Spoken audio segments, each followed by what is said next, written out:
Bismillahirrahmanirrahim. Assalamu alaikum wa rahmatullahi wa barakatuh. Welcome to the live webinar on the topic of creating great choices, a leader's guide to integrative thinking by Ms. Jennifer Reel, who has joined us all the way from University of Toronto, Rotman School of Management. And before I proceed and give her formally an honor to proceed with the presentation, let me give a quick introduction. Ms. Jennifer Reel is a global director of strategy at IDEO, the world's leading innovation consulting firm. She's also an adjunct professor at the Rotman School of Management at the University of Toronto, where she has taught teaching strategy, innovation, and integrative thinking to undergraduates, MBA, and executive audience.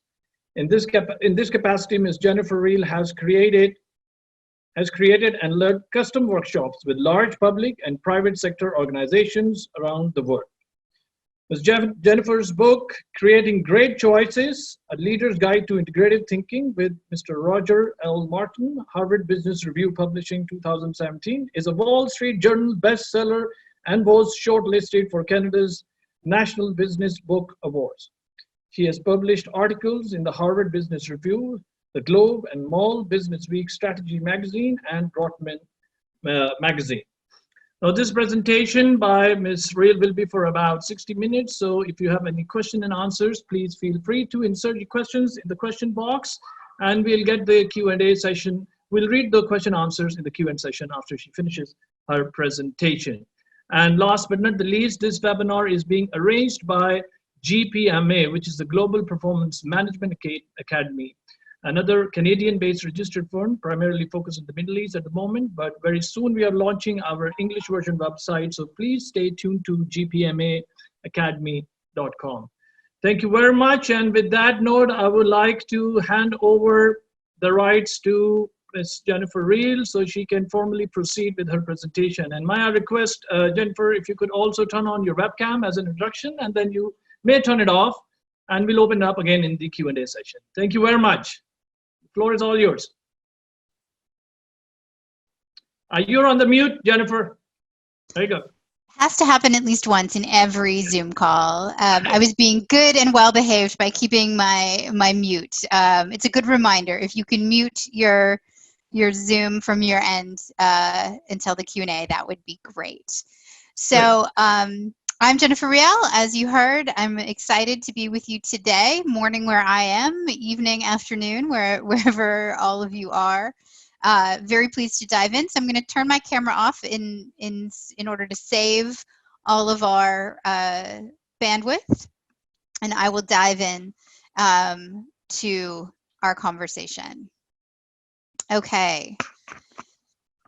We are going to talk about integrative thinking today. And in order to talk about integrative thinking, oh, people are raising their hands and asking questions. Can people not hear? Yeah. May I request the audience, if you can just wait till the end, and then we'll take the question and answers in the end. But Jennifer, please proceed. So I'll look after the housekeeping for the back end with the private chats. Perfect. Thank you so much. Just wanted to confirm. Yeah, thank you. So I'm going to start by talking a little bit about Lego. In fact, I want to talk about the Lego movie. Some of you may have watched this film. It was a huge global success, made over $500 million, just at the box office, was nominated for an Academy Award. But that's actually not the Lego movie that I want to talk about. I want to talk about the Lego movie that came first. So Lego is the world's leading toy company. It is almost 100 years old, still based in Denmark, and they make one thing: little plastic bricks. The little bricks that interconnect and that you can build all sorts of things. And if you're a parent and you have ever stepped on a Lego in the middle of the night, you know exactly what I am talking about. That is all they make. They don't have other product lines.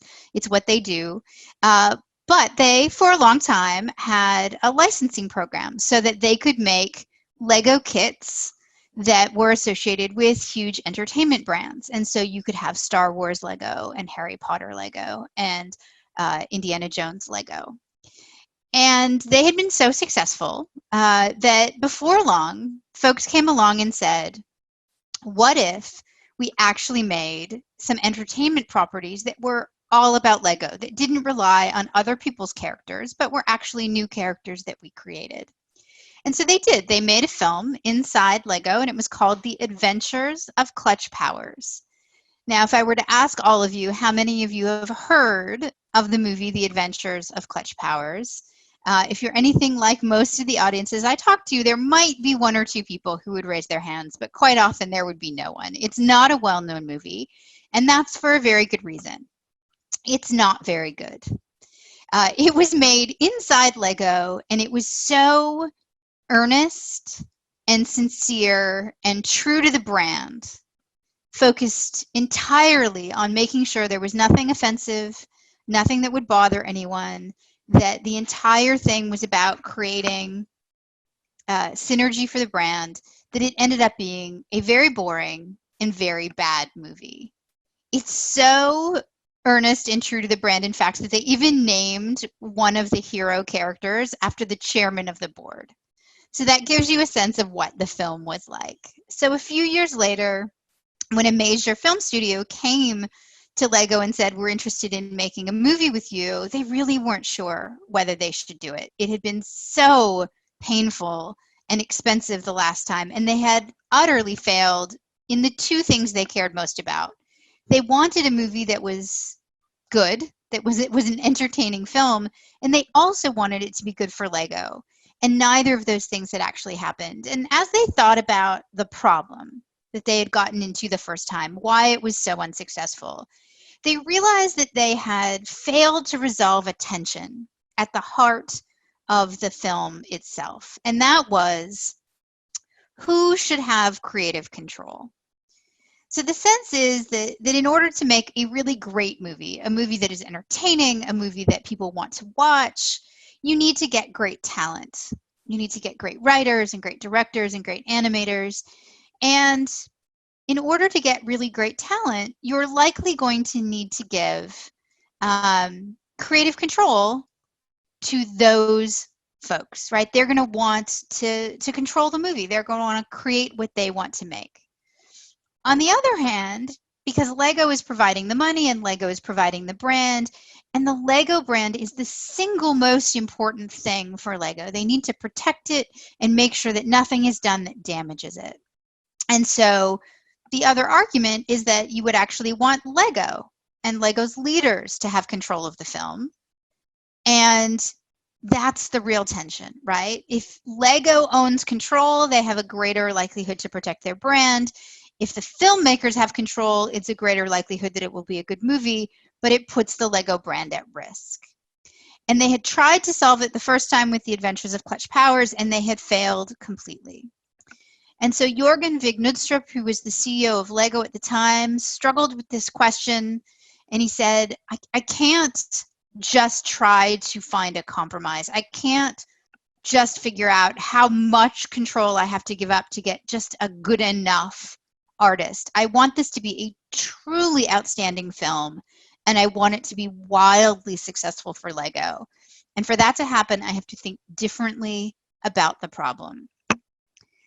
As he thought about it, he said, I do believe to get truly great talent, they are going to need to feel that they have complete artistic control. There's no amount of control that they will be willing to give up and sign on. And so how might I design a solution where the filmmakers have ultimate control, but I still protect the brand? And the more he thought about it, the more he realized that it wasn't about designing a legal contract or building in moments of oversight. It was actually about helping the filmmakers fall in love with Lego so that they would see it as in their own best interest to protect the Lego brand as well. And so when Jørgen created the deal with the filmmakers, he said, you will have complete and total control of the film under one condition. Before you do anything, before you plan anything for this film, what I need you to do is spend time, meaningful time, not with me, not with my leaders, but with children. the kids who truly love Lego, who build and find joy in and have a deep, deep affinity for the Lego brand. You need to go and spend time with them. And his bet was that as soon as these filmmakers saw how incredibly important Lego was to these children, that they too would fall in love with the brand and they would do whatever it took to protect the brand that these children love. And that is in fact how it worked out.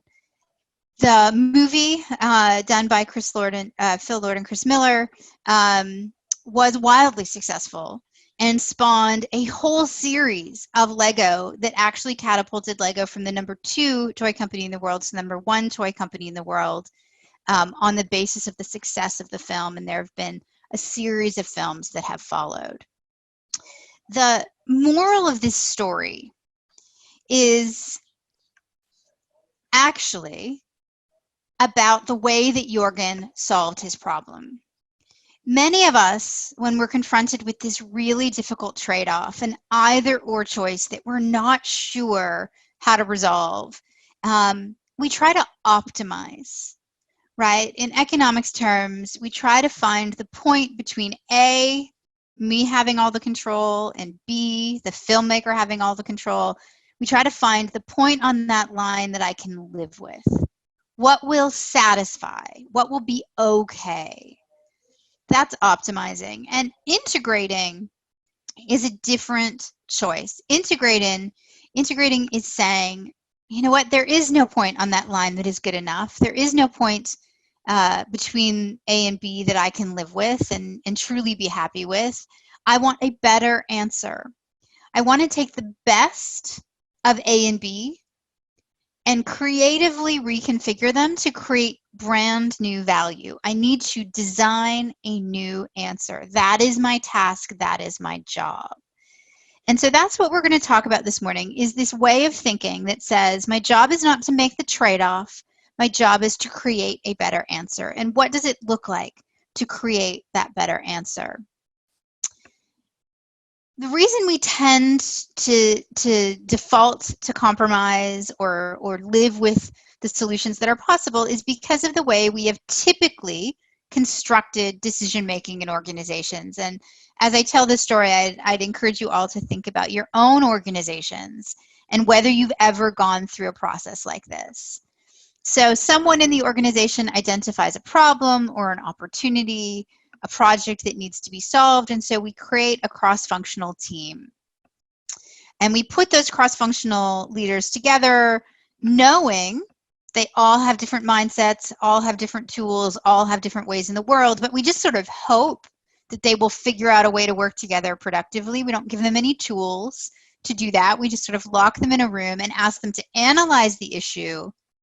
So they do that. They spend a bunch of time figuring out why the issue is an issue and whose fault it is and how we might, figure out where it came from, all of those backward-looking things. And then ultimately they do start to think about choices we could make to solve the problem. And they tend to be choices that are fairly straightforward, the obvious choices, because anything that is too radical feels dangerous and risky. And so we try to be realistic. And the way that we narrow down the choices that we're going to consider is by arguing about them or voting or using power to determine which ones are going to move forward. And so that tends to produce some hard feelings and some frustration. This part of the process can take a really long time depending on how productive the group is. But once we have a choice that we want to recommend, the task then is to build, the perfect argument, the brilliant PowerPoint deck, the spreadsheets, all of the supporting arguments for why this is the right thing to do. We go then share our recommendation across the organization and seek buy-in. Those conversations tend to result in us making a bunch of compromises around the favored option because no one can quite live with what we've created, and ultimately we compromise away and we end up with a solution that is not really making anyone happy, but at least no one is furious. And then we make that final recommendation, hand it over to the organization, and the organization sort of shrugs and says, really, that's what it took? That's this great team came together and worked on this, and this is where we wound up. So I don't know if that feels familiar to you. I've certainly experienced that in my own organizations in the past. And this is a recipe for mediocre solutions. It's a recipe for finding the point between A and B. There is no real creativity. There are no powerful solutions typically generated in a process like this. That process is really about making choices, choosing between what already exists or what easily comes to mind. It is about getting to a single right answer and building at least a basic level of consensus around making the hard trade-off. And when I say it's about seeking consensus, I mean consensus in the lowest form. So not true consensus. So true consensus is everyone in the conversation understanding the recommendation, feeling heard, and agreeing that they will support and take action on the basis of what we've agreed to. That's a pretty high bar, and we tend not actually to go after that in organizations. We just try to get people to nod in general agreement, right? And the danger of asking people just to nod, or at least not object, is that very often their objections come later, after we feel we've chosen, after we're ready to move forward, and it can derail the entire process after we believe we've made a decision. And that's because we have suppressed all of the opposing points of view. We have tried to focus very narrowly on the path to a solution, and anytime anyone raises a concern, we dismiss it and we ignore it. And so very often those come up later. What I want to talk about is a different perspective, and I think it's actually really well summed up in this quote from Alfred Sloan. If you're not familiar with Alfred Sloan, I want to tell you a little bit about who he is and why I think that he's an interesting person to listen to. So Alfred Sloan was the CEO of General Motors. And I know, over the last 20 or 30 years, General Motors may not have been the company that we want to look to for leadership advice. But Alfred Sloan was actually one of the founding CEOs of General Motors. He became CEO of General Motors in the middle of the 1920s. And that was when it was really still a startup. It was really just beginning to figure out how it might make money from this new invention, the automobile. It at the time wasn't even in the best position. Henry Ford really was the leader. And so Sloan needed to figure out not only how to build a business, but how to overcome the first mover and create new value. By the time Sloan retired as CEO of General Motors in the middle of the 1950s, it is hard to overstate how successful he had been as a CEO. He took this tiny startup and he turned it into what was, at the time of his retirement, the largest and most successful company in the world. In the middle of the 1950s, General Motors was as important and as significant to the global economy as Google or Apple or Amazon is today. So he was a remarkable leader. And Peter Drucker, the great management thinker, writes about Sloan. And I discovered this quote when I was reading Peter Drucker. So Sloan is in a meeting with his senior leadership team sometime in the 1940s. And they are coming to a conclusion on a particular issue. And they all very quickly agree. And here's what Sloan says.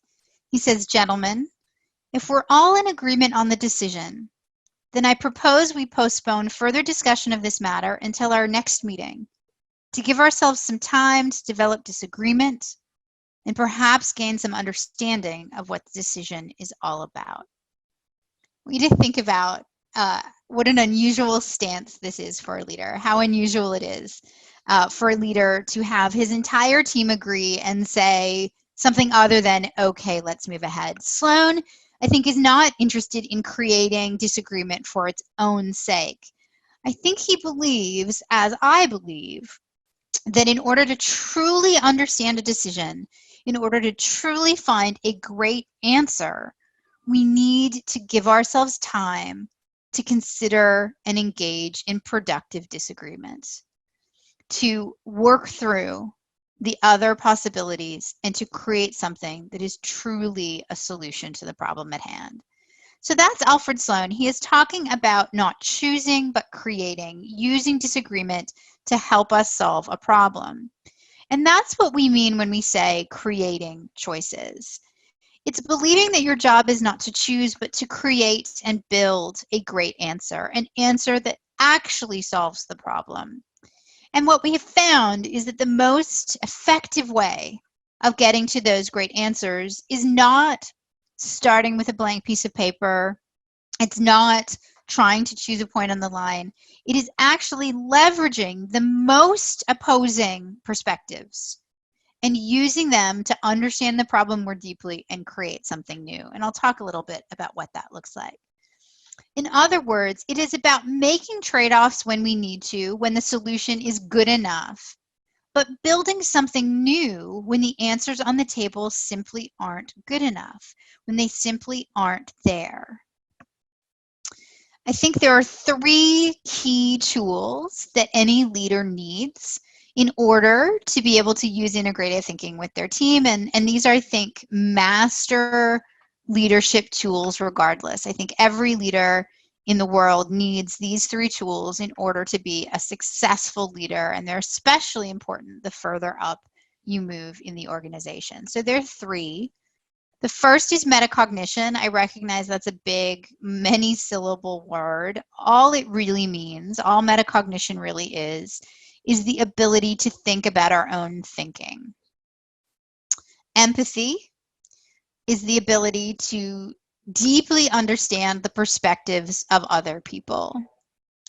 And creativity, not artistry, not the ability to draw or write or paint, but the ability to imagine the world as different than it is today, to create a new idea. These are the 3 tools, and I'll spend a little bit of time talking about each of them. So metacognition, as I said, is our ability to think about our thinking. And you may be saying to yourself, well, I think all the time. So clearly, I must have this skill. But it turns out that metacognition is a little bit harder than we might expect. It actually is a skill that takes time and mastery to develop. And that is because there is a gap between what we think we see and understand and what we actually see and understand. So there's often a sense of how the mind works, that it works a little bit like a video camera and a master computer, that we engage in all the full complexity of the world and file it away for future reference. Well, it turns out, as we've studied and learned ever more about cognitive psychology and neuroscience, that that's not actually how the mind works. It is less like a video camera and more like an impressionistic painter. The world is simply too complex for us to take in and make sense of all of what we experience in real time. It is too much. And so our mind does us a favor of which we are, excuse me, completely unaware. Anytime you engage with anything, a person, a place, an idea, anything, your mind filters out a bunch of the complexity of what you're experiencing. It focuses you in very expected and similar ways again and again. It focuses you in on what your mind has deemed to be the most important features of that situation.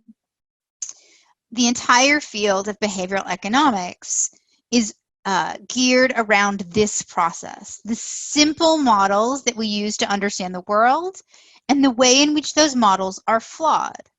So because we are leaving things out of our experience, because we are only taking in some things and ignoring others, our models of the world are at least a little bit wrong.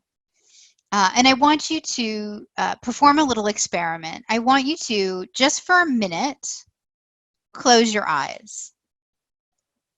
And as you do so, I want you to think about whatever room you are in. Bring it to mind in as much detail as you possibly can. Really picture the room you're in your mind. Now I want you to open your eyes and have a look around. And this may be a room you've been in many, many times. It may feel to you like you know it perfectly. But I want you to look around and ask, what did I miss in the picture in my mind's eye? What did I not include in my model of this room that was actually in this room? For some of you, it might be something small, a mark on the wall, a book on a shelf, something that's out of place. For others of us, the model in our mind may have been very vague, very general, and that's fine. Your model of the room you're in does not need to be incredibly detailed or incredibly specific. But this is a simple example of the process we go through all the time. We pay attention to the things that are easy to understand, that fit with our understanding of the world today, and we leave a lot of other things out. So that means that our model over time is just reinforced. It feels to us like we have the right answer. Confirmation bias, all of the other important cognitive biases that we fall prey to actually make it harder and harder for us to understand that our model of the world is simply one way of understanding the experience. I don't know if you've ever experienced this. You go to a meeting and you listen intently and you hear what you need to do, and you leave that meeting totally clear on what was said and what you need to do on that basis. And you turn to your colleague who was in the meeting next to you and you say, great, finally we have some clarity here. We understand what we need to do. And he or she turns back to you and says, yes, here's what I heard. And it is so at odds with what you understood that you think to yourself, my goodness, what meeting was this person in? That is because just as you are going through the world, building your own model of it based on your experiences, your biases, your own perspective, so is everyone else. But they have different biases and different experiences and different perspectives. So it's actually quite natural for them to arrive to a very different understanding of the same problem.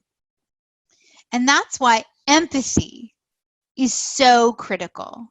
And I would say that we've always, as human beings, had some challenges with empathy. So empathy, I said, is the ability to understand another person's experience. And there are some ways in which we have a bit of a head start. So human beings, biologically, are a social species. We are hardwired to be in social groups. And we have patterns in our brain that actually enable us to share experiences. If you've ever watched a movie and it made you cry, you've experienced some empathy. If I tell you a story about getting up this morning and wanting to be very efficient so that I could prepare for this webinar, and so I was making my breakfast and I was chopping up some fruit and wasn't paying enough attention to what I was doing, and the knife slipped from my hand and went straight into my finger. As I tell that story, if you feel a little tingle, a little twitch, that is automatic empathy. You have experienced something of my experience.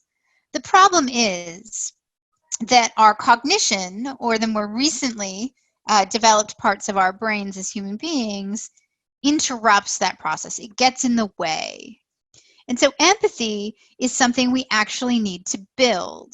We need to understand, first of all, that our own models of the world are just models. We need to understand more about what we believe and why we believe it. But we also need to be open to the idea that others see the world differently. And that tends not to be our reaction. Most often, when we encounter someone who sees the world differently, who has a very different point of view about the world, a different perspective. If I say I believe one thing and you say you believe something different, my natural reaction is not to say, well, that's very interesting. I wonder what they see that I don't see. My natural defensive reaction is to say, I am right and you are wrong. And I actually know what my job is when I am right and you are wrong. My job is to show you that I am right. And so I will explain to you the right answer. And if you don't get it right away, I'll explain it again, slower and louder, until one of us finally says, fine, we'll do it your way. Notice I didn't say, oh, I agree with you, thank goodness. No, usually it's one person giving in because the other one has more power or likes to argue or has more time or is married to them, whatever reason you might have for saying, fine, we'll do it your way. That leaves some emotional residue. It makes us not like each other very much. And in fact, there are many cases where trying to convince another person that you are right and they are wrong sends them a message that actually drives them further away, that makes it harder to come to understanding. Because think about the message that I send to you, whether I mean to or not, when I try to argue that I am right and you are wrong. Why might it be the case that you and I had access to all the same information, and yet I was able to conclude correctly and you were not? Well, typically we behave in one of two ways and it produces really hard feelings. I might explain my right answer to you as if you are not as intelligent as me, right? So the reason you weren't able to come to the right answer is because I'm smarter than you.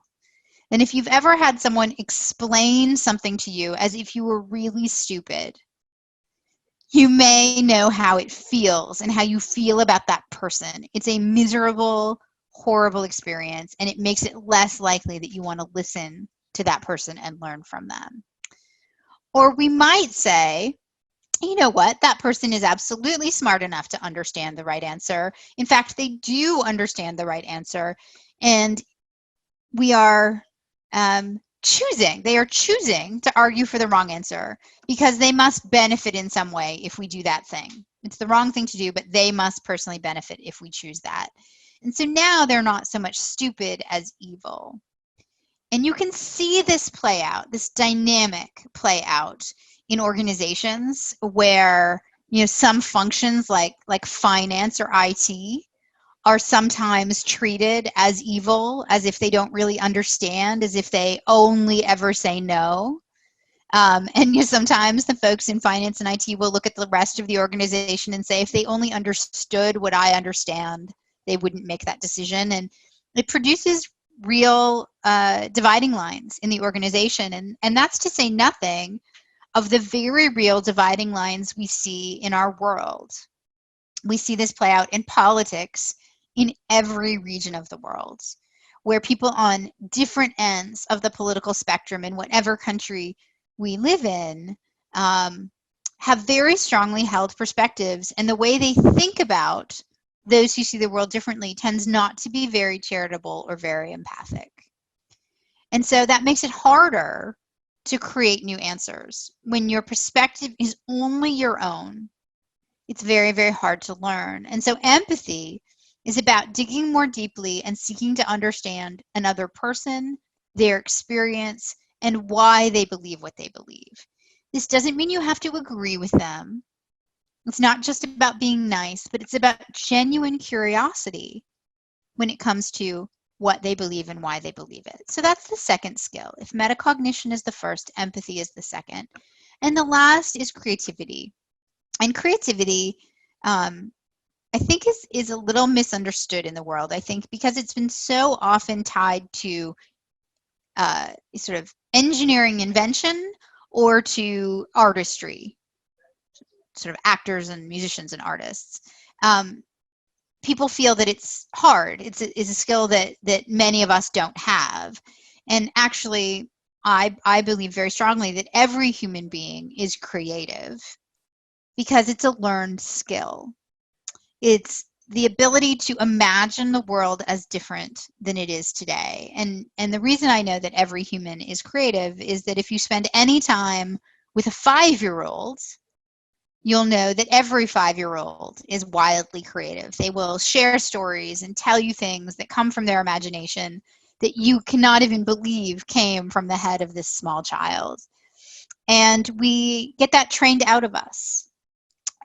We have a career path that says, focus on what you're good at, get ever narrower and more specialized, do more of what you do, and do it well. And so we lose touch with this ability to step back and just imagine how things could be different.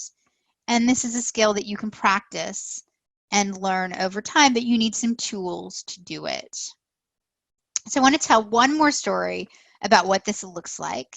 And we'll talk a little bit about the process for doing this, and then we'll open it up to questions. And so you can start, even as the questions occur to you, typing them into the Q&A box, and Ali will help us narrate and drive the conversation, the Q&A.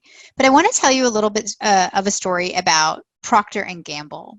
So Procter & Gamble, as you may know, one of the largest consumer packaged good companies in the world. It is the maker of Pampers and Crest and Ariel and Tide, some of the biggest and most successful consumer brands in the world. And this is a story about their former CEO, a man named A.G. Lafley. That's A.G. in the picture. And A.G. took over Procter & Gamble at a low point in the company's history. So it was in the year 2000. The company had already existed for about 150 years at that point. And they were really struggling, and they had struggled through most of the decade of the 1990s. And they had struggled in part because of macro trends, but also in part due to their own history and performance. And so the way the macro trends played out, if you recall the 1990s, and if you don't, that's fine. I'll give you a bit of the narrative. The 1990s was the growth of the internet and the beginning of many of the companies that we know and love today. And as those companies came into being, there was a narrative that said the economy is divided into two kinds of companies.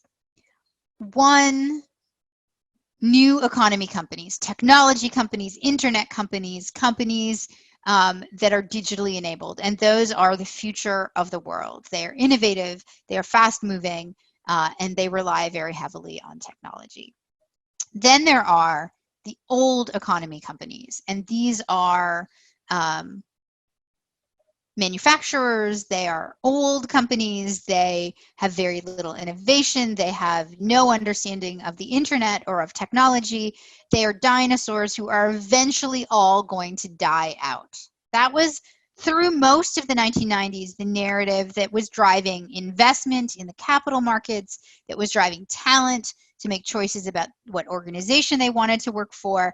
And it was very, very bad for Procter & Gamble, because you can imagine that everyone would look at a company like Procter & Gamble, a very old company that makes soap.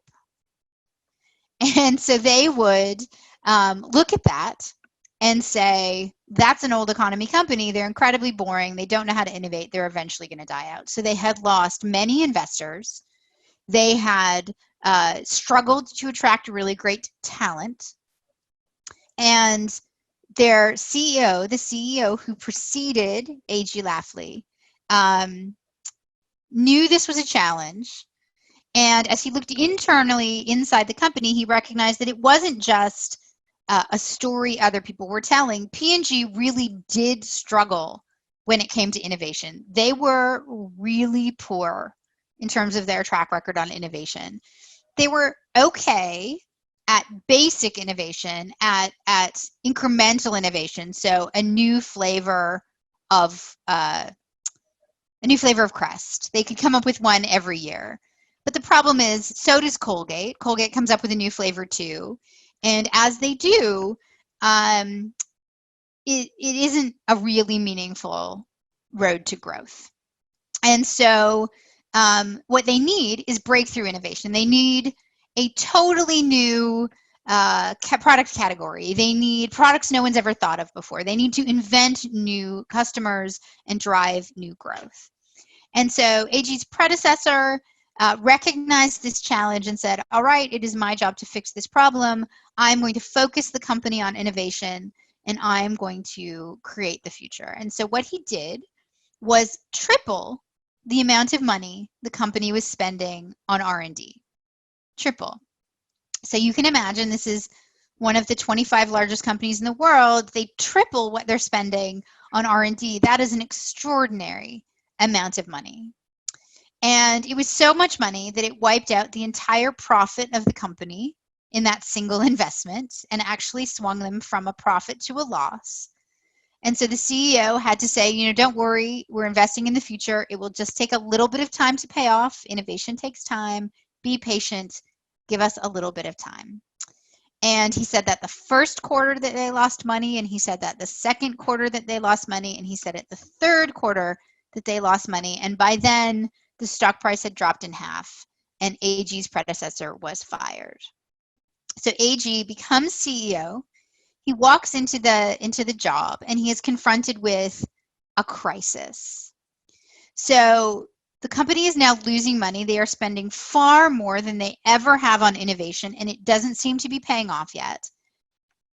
And they have this financial crisis, right? They haven't fixed innovation, and they are losing a lot of money.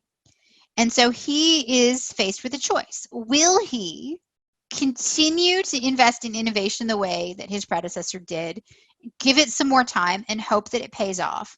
Or will he dramatically reduce the amount of money they're spending on innovation to get the short-run financials in line, to get the capital markets happy, and give up on innovation and hope for the best?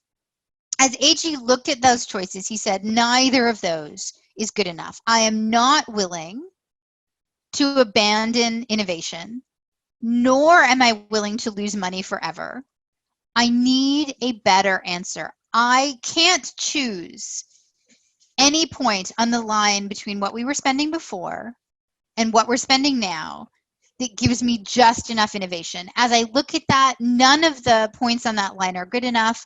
I need way more innovation, and I need to do it for less money than we've traditionally spent. Now, that is a very high bar, and some leaders would stop there and they would say to the organization, I've solved it. I need you to do more with less. AG said, that's not going to work. I actually need to solve the problem as opposed to creating conditions. I need to figure out how we'll do more with less.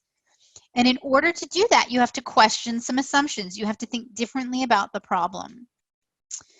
And as he thought about it, he spent a lot of time thinking about the relationship between innovation and money, because that's really the critical factor here. How much money do I have to spend to get the innovation I need?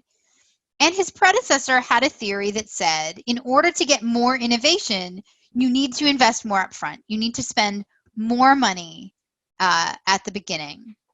And that didn't seem to be working. They were spending way more money, but they were still getting the same results.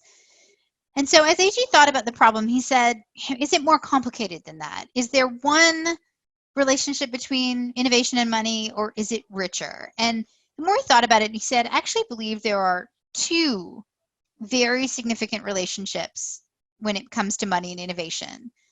There's research and there's development. There's invention and commercialization, right? So when it comes to development or the commercialization of great ideas, there actually are really great economies of scale.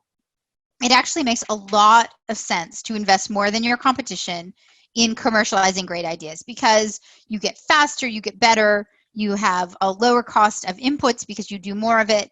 There are huge economies of scale. It makes a lot of sense to spend more than the competition on commercializing ideas. The problem was that's not where they were spending their money. They were spending the majority of their money on invention.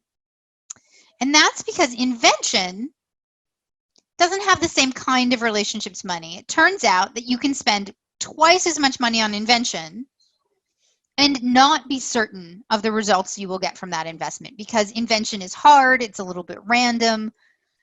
I could spend $1 million on innovation this year and get no return. I could spend the same $1 million next year and get amazing returns, because there's no way to know before you spend the money whether it's likely to be successful, right?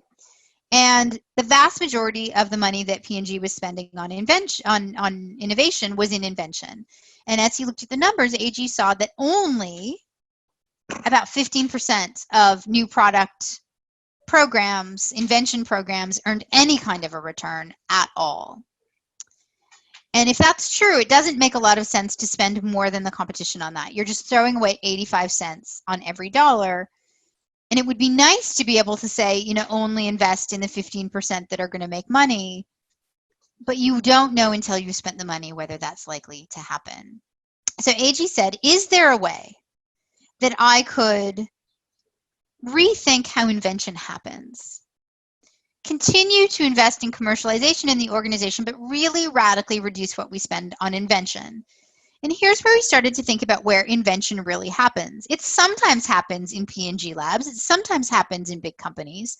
But very, very often, as all of you will know, invention happens in university laboratories. It happens in tiny startups. It happens in companies halfway around the world. And P&G didn't really have access to those inventions. And so what he did was create a program called Connect and Develop. And Connect and Develop was based on the idea that P&G would radically reduce the amount of money they were spending internally on invention. And they would take a portion of that money and they would go out into the world. And they would meet inventors. They would meet scientists. They would meet doctors. They would meet folks who were entrepreneurs. And they would learn about those folks' inventions. And if on meeting that person and hearing about their invention, P&G assessed that it was likely to be a successful invention, P&G could invest, license, or buy that invention. They might have to pay a little bit more than if that had been their own invention, but it's a much wider funnel. There are many more inventors than they could ever have internally. And the really good news is that they only have to pay for the ideas that have promise. The 85% of ideas that they hear that they don't have to pay anything at all. It's just a little bit of someone's time. What that means is they radically reduce the total amount they're spending on invention, but increase the number of inventions coming into the funnel and invest a bit more in commercialization, in getting really, really good at turning ideas into successful products. Connect and develop. The idea radically reduced the total amount of money P&G was spending on R&D and drove huge success for the company. So AG had hoped that within 5 years, Connect and Develop would be responsible for 50% of the new product innovations that would come out of the company. He radically outstripped that amount, was far in excess of that. And now, as we are 20 years later, it is how all innovation at P&G is done virtually. All of their competitors have copied it as a process, and it has been wildly successful in reinventing innovation to get them more innovation for less money.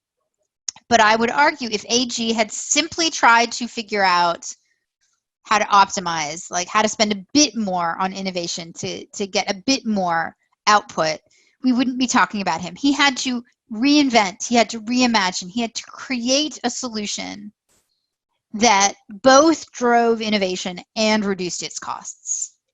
And he saw that as his job. He and the team that was working on this with him really needed to challenge their thinking and push forward.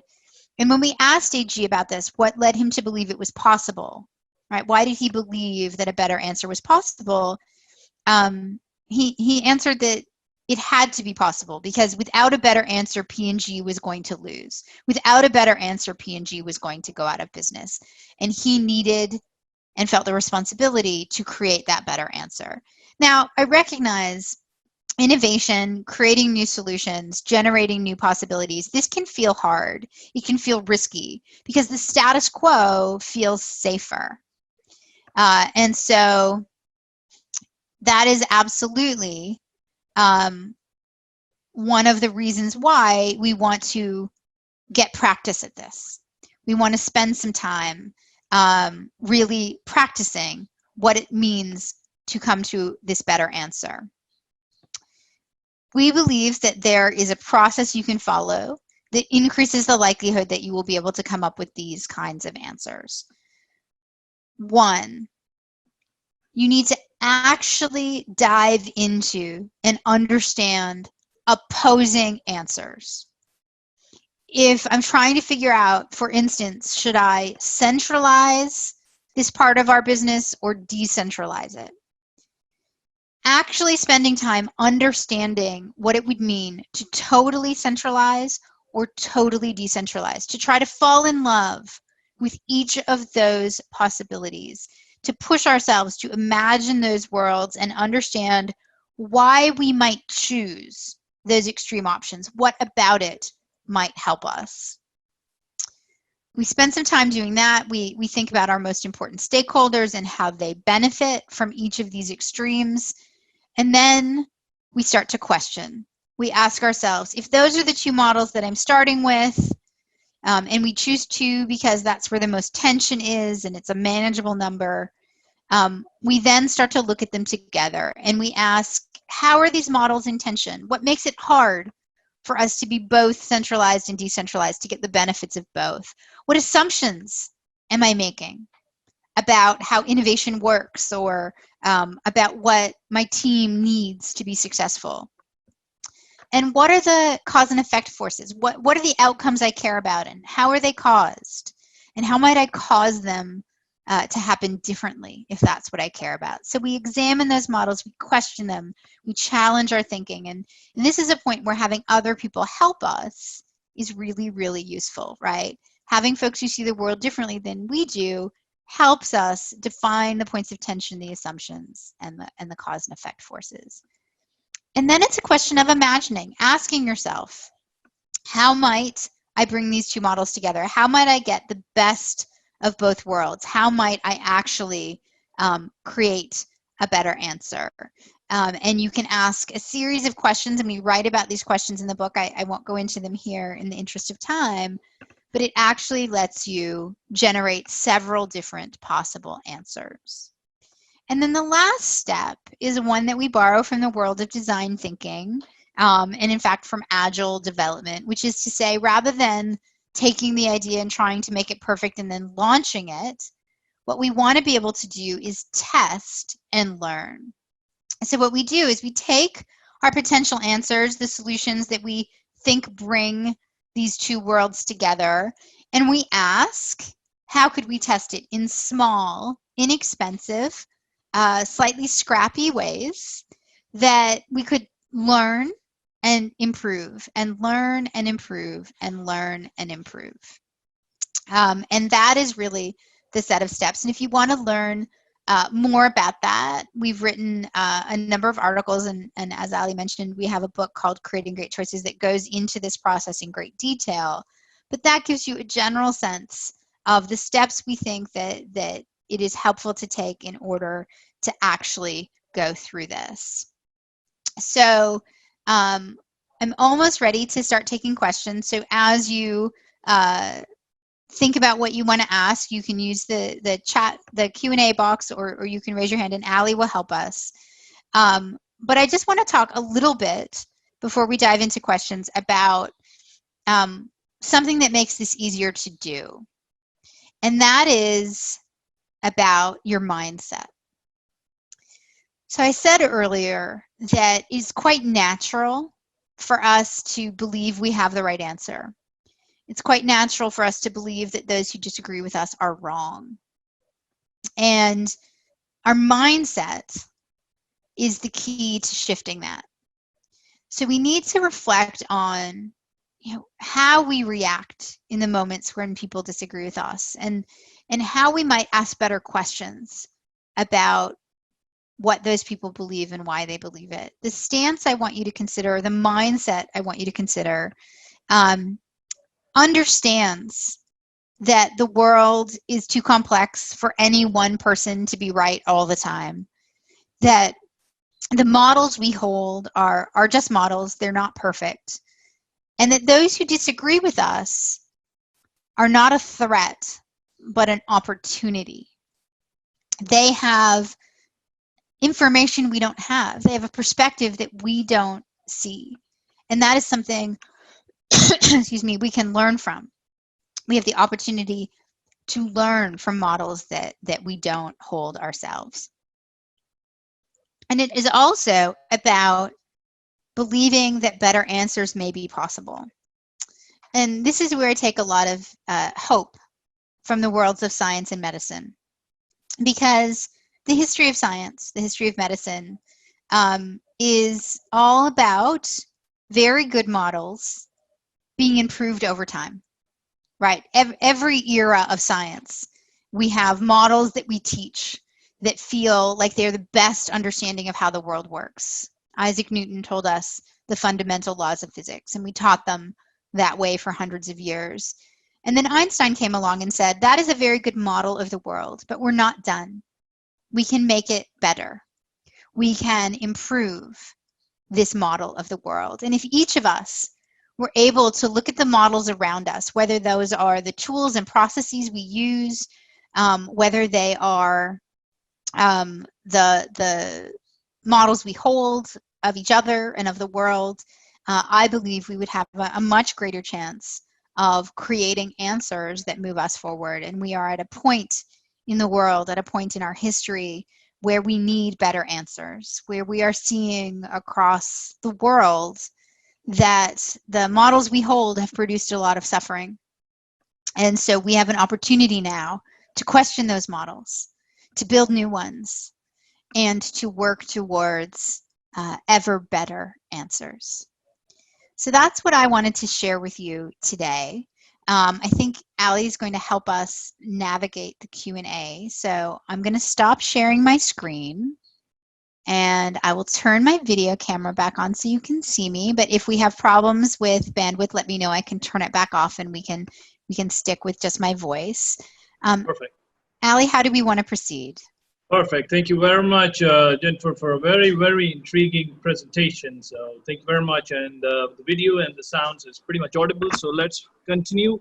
Folks, we are now open for question and answers. So if you have any questions, you can insert it in the question box. I would be happy to read them over on your behalf, or you can equally raise your hand. So there are a couple of hands already raised. So let me go for the people who really want to talk. I've unmuted Mr. Ahmed Akil. Mr. Ahmed Akil, could you please unmute yourself and ask the question, and please introduce yourself, and if you could be specific to your question, please. Yes, Mr. Akil. Oh, thank you very much, Jennifer and Ms. Ali. Thank you so much for such a magnificent perspective. You personally later on that. Thank you very much. The question that I have, which is about in this coming time, Jennifer, with these changes of technology, artificial intelligence, and maybe from the World Economic Forum, they said the #1 skill maybe is like complex problem solving. So it's so much related to what you said, and I'm really curious. So how this will go? What will be the #1 skill or skills or talents that really can't be substituted by AI, whatever the revolution is? And how do you see that forward? Thank you. Absolutely. This is a critical question because artificial intelligence is coming. Ultimately, it will be able to do many things better than humans. It is already better at some things like recognizing tumors, at processing large amounts of data. And so I think the things that we need to do as people are two. One, we need to recognize that whatever biases we have, we are going to build into our artificial intelligence. So artificial intelligence is not unbiased. It holds the same biases as the people who programmed it. So we need to recognize that and think about how we can create teams that help mitigate that. But more importantly, and more connected to the question you asked, is what do we do in the face of AI? And that is, I think, betting on the things that only humans can do, or that humans are better at doing than machines. Machines are not very creative, right? Machines rely on the past and they extrapolate from the past, but they struggle to, you know, they don't have access to the data that we don't give them. And they don't have instinct in the way that humans do. And so I think figuring out how to practice creativity, how to push yourself to imagine the world as different than it is important. And I think that it's not yet clear to me that machines can develop empathy, so that machines can care. And leadership is ultimately about caring. It's about caring about your customers. It's about caring about your people. It's about helping them be better and more successful. And so that requires humanity and nuance and love.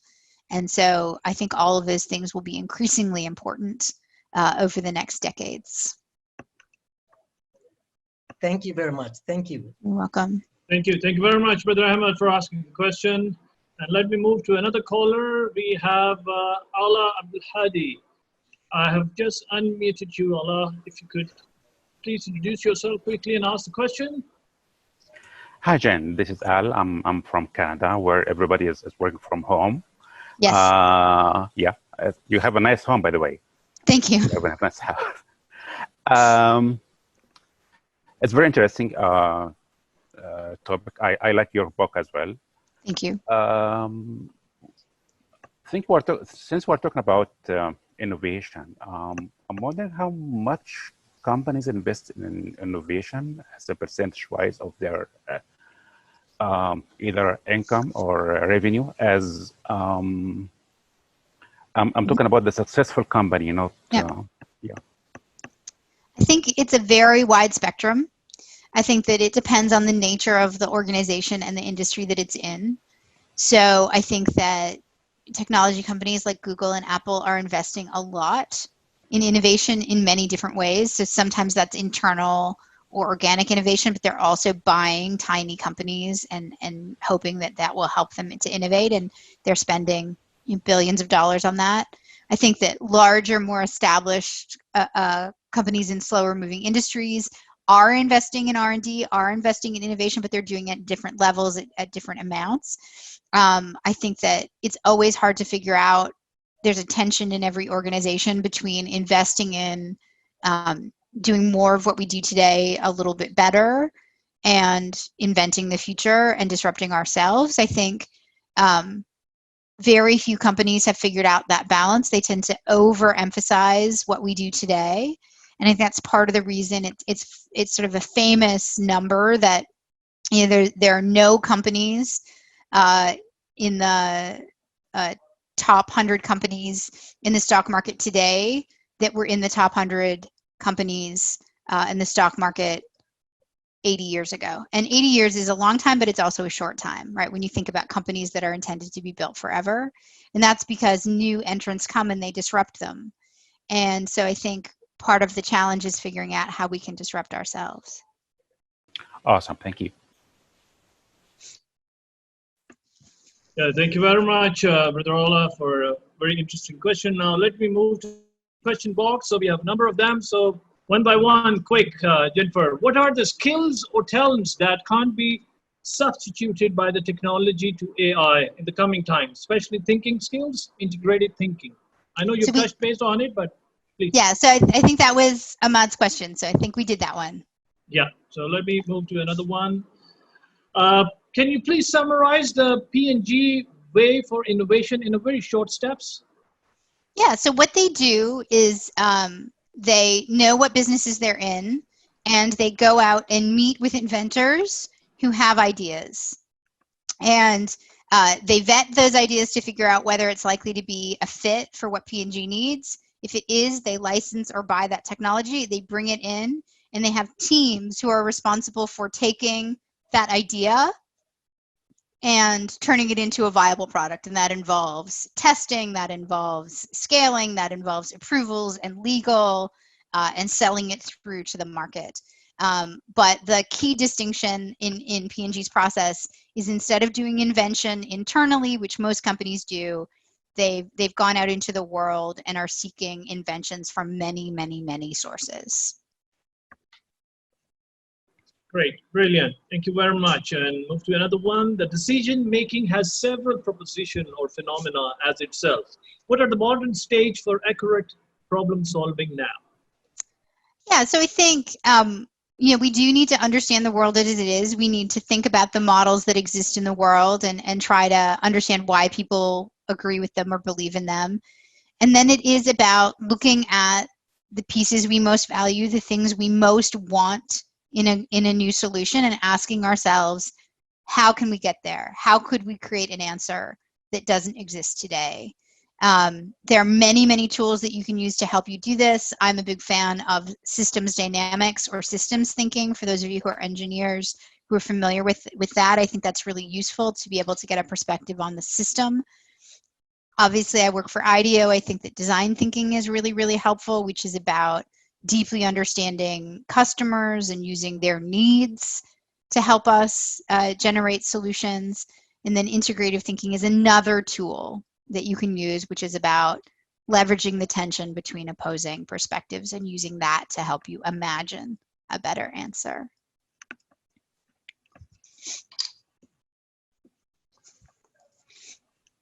Thank you very much. Let us quickly move to Faiza. Faiza, could you please introduce yourself and ask the question quickly? Yes, hello, Jennifer. Thank you for the presentation. It was very intriguing. I wanted to ask you a question that is somehow more of an advice. I am a student of psychology. I'm very interested in industrial organizational psychology, and it has a lot to do with decision-making, leadership, group dynamics, and everything that you spoke about in today's presentation. If there was something you would like to tell a student like me on what I should focus on what the future will look like that will be helpful for people like us, I'd be really grateful to hear what you have to say. Thank you. So great that you're able to join us. I taught at university for a very long time, so I have lots of affection for students, and it's a great question. I think it's a very big question. So I definitely believe that the more we are able to understand how people think and the traps that we get into, the more we are able to start to think about the way we can overcome those. So I think that the work of Daniel Kahneman, who won a Nobel Prize for thinking about cognitive biases and how we think about the world, his book, which is long but great, Thinking Fast and Slow, is a really good starting place. I think that the work of Richard Thaler and Cass Sunstein, so Thaler also won the Nobel Prize recently, and his work is on nudging. So how do we think about behavior rather than just cognition, and how do we help people behave in ways that are better rather than worse for them? So I think all of that is important, because we're never going to get to a place where we all agree all the time.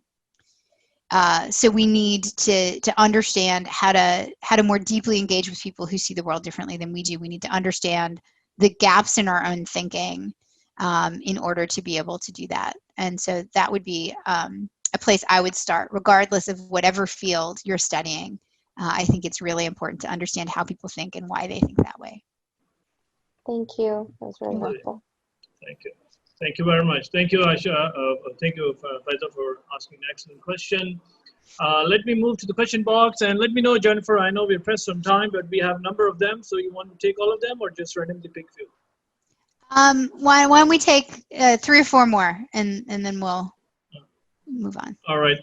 Let me go. One from Brother Mohammed Mahmoud is, how can we identify cognitive biases and how they affect our decisions? What should we do about that? So this is a really important question. I think that one, we do need to understand generically what the cognitive biases that we all fall prey to are. And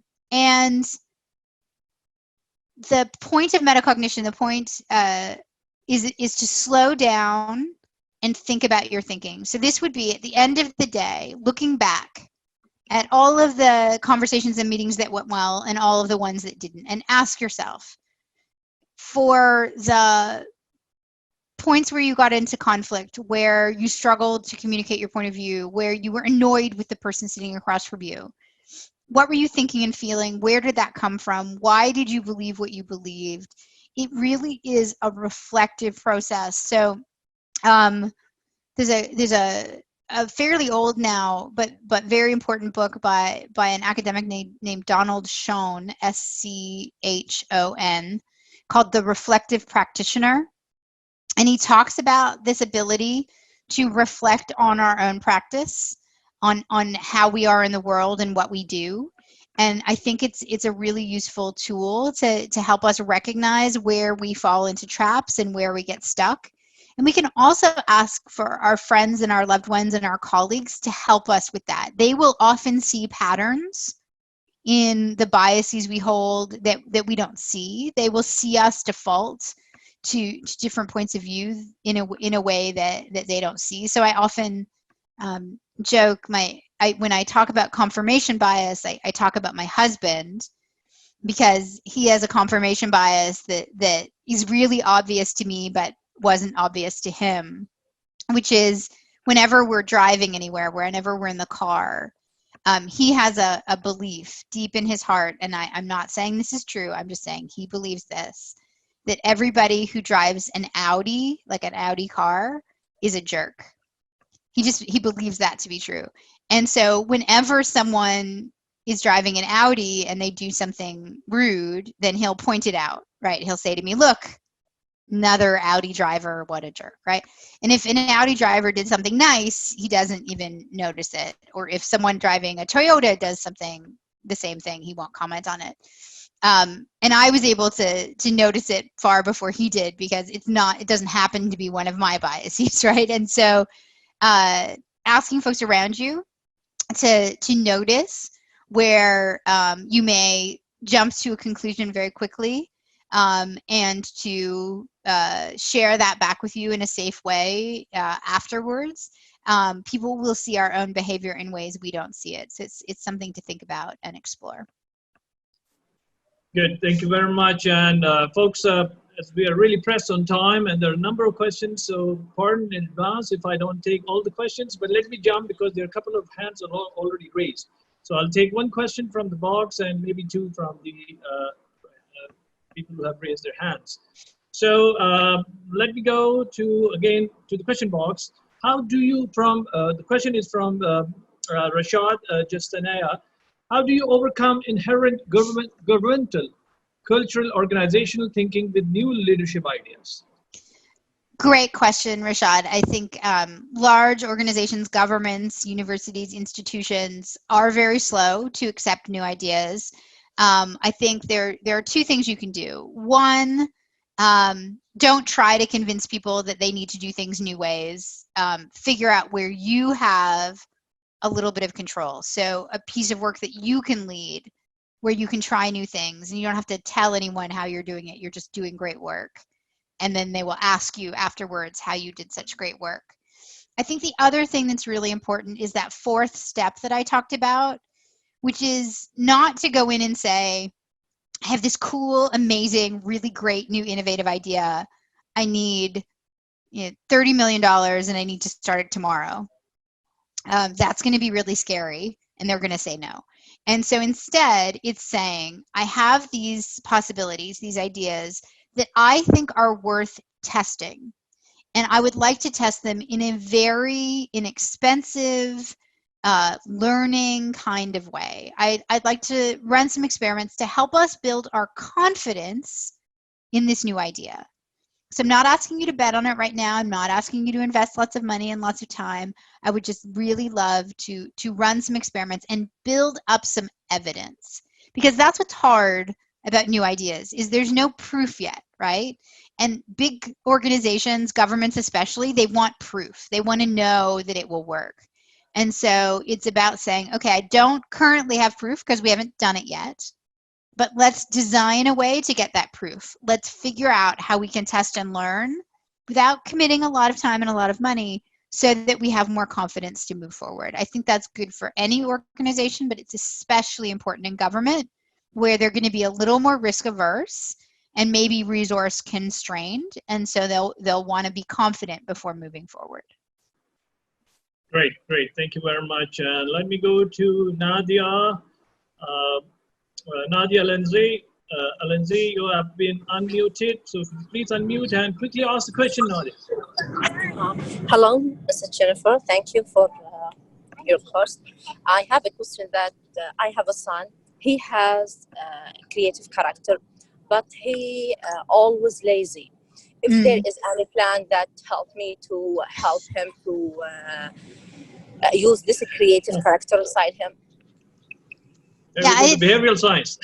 It's a great question. I think there are a couple of things that I would say. So one, figuring out what gets him most excited and creating the space for him to explore that. So it might not feel like it's a super important area to you, but if he's building the practice of playing and exploring and learning, even if it's about video games, then that's still good. I think the other thing I would recommend is I suffered from video games because he fond of video games. You see, he spent all his time on video games, and that things make me very noisy. You see, because he killed the creative inside him.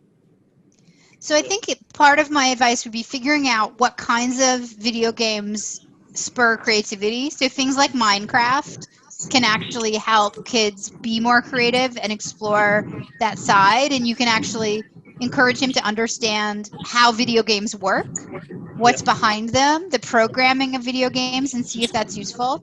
And I would also encourage you to read a book, if you haven't, called Mindset by Carol Dweck, D-W-E-C-K. It's the first book and the most important book about the concept of growth mindset. And growth mindset is about how we encourage kids to try harder and learn more as opposed to shutting down and avoiding that hard work. And so I would encourage you to read that. It's very short and it's an excellent book. Great, thank you. Thank you, Nadia, for a question. And Jennifer, people are just loving it. You know, hands are keep on raising, so I have no... Allow me to take two more, right? Am I? Sure, absolutely. Great, thank you. Thank you. So we have another one from Mahmoud Alaish. Mahmoud, I have just, Brother Mahmoud, I've just unmuted you. So if you could please ask the question. Be short and precise, I would appreciate. Yeah, hi. In strategic planning, we think of disagreement as a threat when we're doing the SWOT analysis. And you said opportunity instead of threat for, you know, as a disagreement, that you would count it as an opportunity. And where would you, I mean, can you elaborate on when we're doing a strategic planning, where do we put disagreement? Thank you. So, I mean, I think disagreement between the team, if we don't deal with it productively, it's a threat, right? It can derail us. It can make the organization not execute. It can cause the strategy to fail. So what I want is not for disagreement just to sit there and for us just to say we disagree. I want to engage in understanding the source. I want to dig in more deeply and say, what do you believe? Why do you believe it? What do I believe? Why do I believe it? And is there a better answer where we both get some of what we want? Is there a better answer where we create something new? And so it's not disagreement for its own sake. It's not disagreement that we just want to sit there.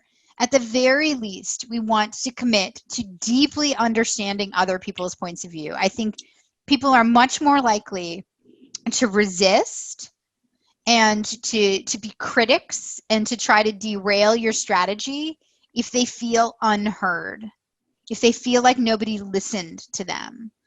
Whereas if they are able to completely feel heard, people were genuinely curious, they understand and have asked questions and explored the strategy we've chosen, they're much more likely to be able to say, well, it's not necessarily what I would have chosen first, but I am willing to support it. I am willing to be in support of it because I've engaged productively in a conversation about it.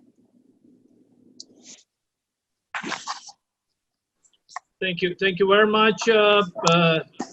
Excellent question, Brother Mahmoud. And let me, all right, we have another one from Mr. Brother Mohammed. Brother Mohammed, you have raised your question. I have given you rights to unmute yourself. Brother Mohammed,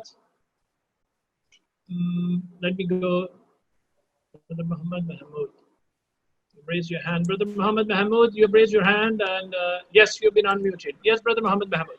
Yes, thank you so much, Jennifer. It's very enriching, and we really appreciate your time and the good explanation.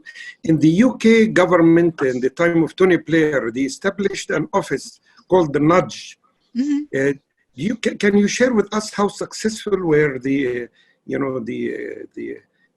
projects that they have undertaken based on the cognitive biases at the Nudge office?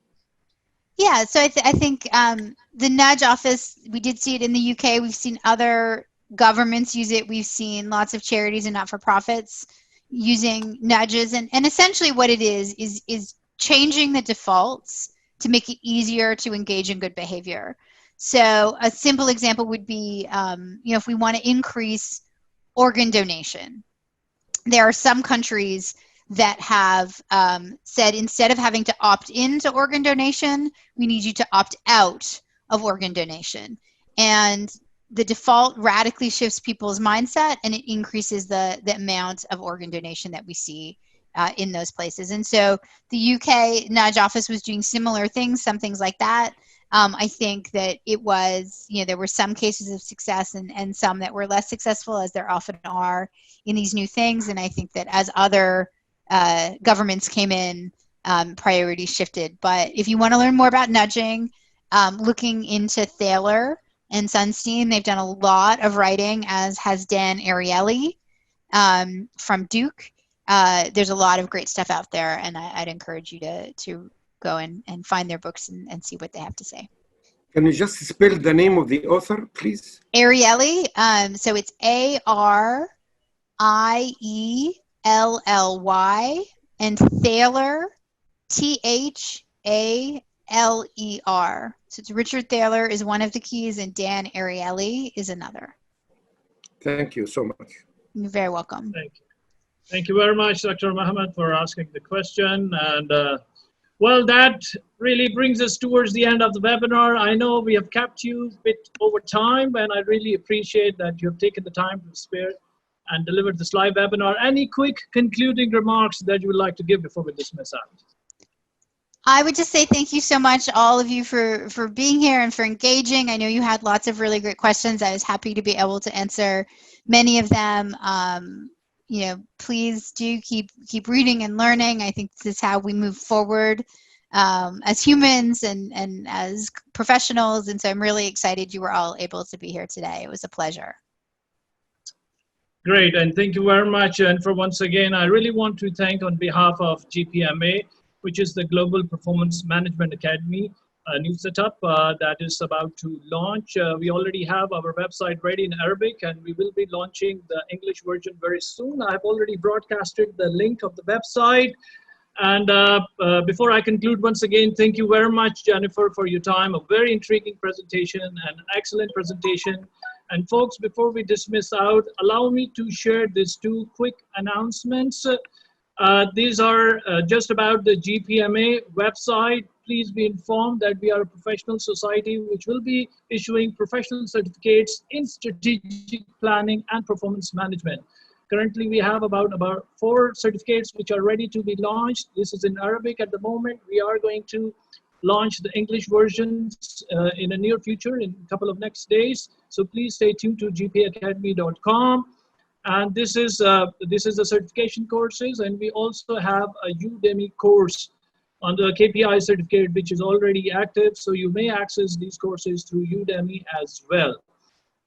Now, with that note, I would like to end and conclude. So you all have a good day, good afternoon, good evening, wherever you're calling from. And please stay tuned to the website and to our new upcoming webinars, which we will be announcing regularly. And we are planning to do it very frequently. So you will be hearing from us very soon once again. So with that note, I would like to end and conclude. So you all have a good day, good afternoon, good evening, wherever you have dialed in from. Assalamu alaikum wa rahmatullahi wa barakatuh. Thank you very much.